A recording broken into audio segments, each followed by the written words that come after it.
Okay. Deputy Consul Corsi? Higher? Can you hear me now? I have feedback. Distinguished guests and honorees, buonasera. I am deeply honored to receive the Christopher Columbus Award from the Italian Charities in America and its 85th anniversary. Longer than us. I want to thank the officers and the board members of this wonderful organization,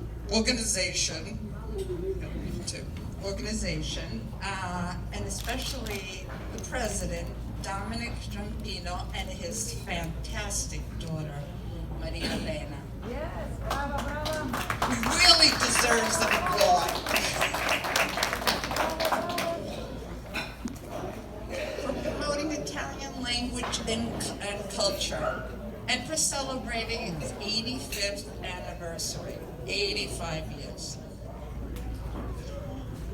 I want to also congratulate the honorees.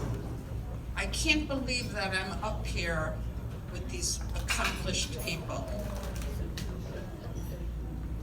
I do know Professor Pugliese. He's a wonderful teacher and a great speaker, but we share something in common. A few years ago, I found out that we both go to the same beach outside of Vibo in Calabria. It is the most beautiful beach in Italy, and I have seen all the beaches in Italy. It's hidden and very hard to get to, but it's amazing when you get there. So, Stan, I hope I get to go back. I haven't been there in a few years, but I hope I go. I go this summer.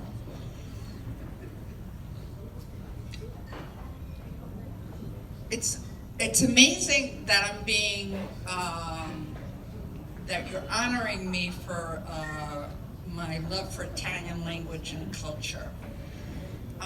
Something that I've been doing all my life. I started as a young child, and I grew up in an Irish and German neighborhood, and I spoke Italian, and I went to Italy, and I used to feel so sorry for these kids that were not Italian. They, on the other hand, always wanted to come to my house to have Italian food. And my mother was a great cook. Of course, all of this I have to thank my mother and father. They believed in, of course, family values, and they made sure their daughters learned Italian as the first language. So we could speak to our grandparents and relatives here in Staten Island, but also on our frequent trips to Italy.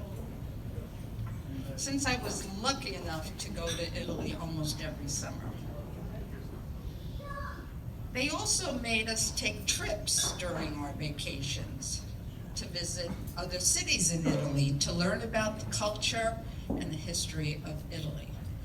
Of course, we didn't want to go as young kids. We wanted to stay at my grandmother's summer home and play with our cousins, but they made us go on these trips.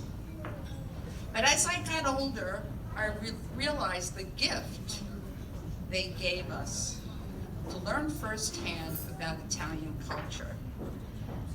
I guess I can say I was lucky. Historically, many Italian Americans worked so hard to help their children do well in the United States that they didn't teach them Italian. So they wanted their children to become great US citizens. Years ago, they didn't know the benefit of learning Italian, or second language, and it's actually a richness and does not weaken your ability to speak English. And that showing your traditions proudly not only gives you a sense of pride, but enriches the community around you. When I grew up, my parents did not feel the pressure of losing their Italianità. My sister and I spoke Italian at home and with our relatives, and also in Italy, and and we spoke English with our friends in school. We had the best of two worlds. I got married in 1971 and moved to Lucca and lived there for almost 8 years. And moved back to Staten Island with my husband and 2 daughters. And they went to school here, but they also had the Lucca bug. And now they are happily living. After college, they moved back to Italy. When I moved back here, I suffered a culture shock. Bad culture shock. And I had to do anything that was involved with Italy. I immediately joined the Italian Committee on Immigration. My mother was a member since the early 50s, and I also became an active member and followed in her footsteps. With my knowledge of Italian, my first job was in Gucci's on 5th Avenue, the real Gucci. And that was a PhD in itself.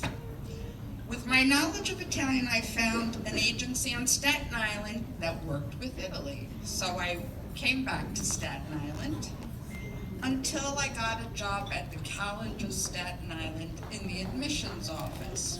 And I took the job. Soon after, the president, who was Italian, asked if I'd be interested in taking over as the first study abroad coordinator at the College of Staten Island, working with overseas programs.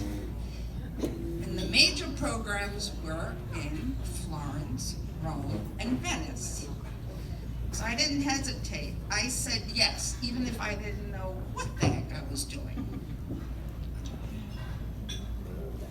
The Italian American students now have great opportunities and scholarships available, including scholarships for Italian American students. I am thrilled to see now that non-Italians are going to Italy because they love the culture and language. There are 5 students, non-Italian students, who over the years have married in Italy, have families, and send me their pictures of their life there and their children. I could not have done such a wonderful career and must thank the Cavaliere Institute for giving me the opportunity to promote Italian language and culture all these years. Especially to Professor Anthony Tamburi, Dean of the Cavaliere Institute, who couldn't be here today. He allowed me to be involved in many different Italian projects, and I appreciate it. I would like to ask the Cavaliere Institute to please stand, because there's quite a few of them, and they also promote Italian language.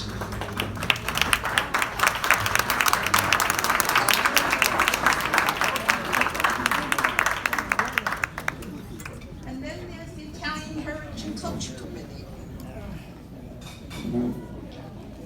That's worked so hard year after year, and this is our 45th anniversary, and I've been there for almost all those 45 years, I hate to say, but, and I have been a board member.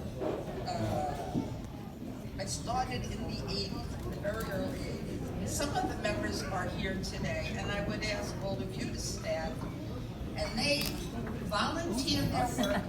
You're all out, you know.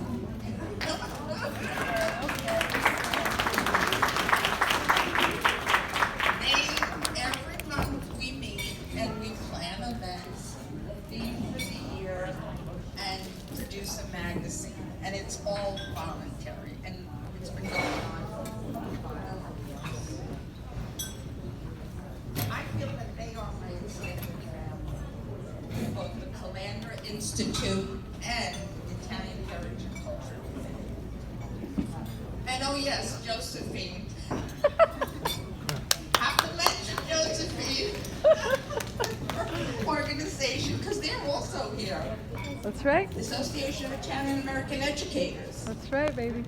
I'm sorry my family in Lucca could not be here for this beautiful event.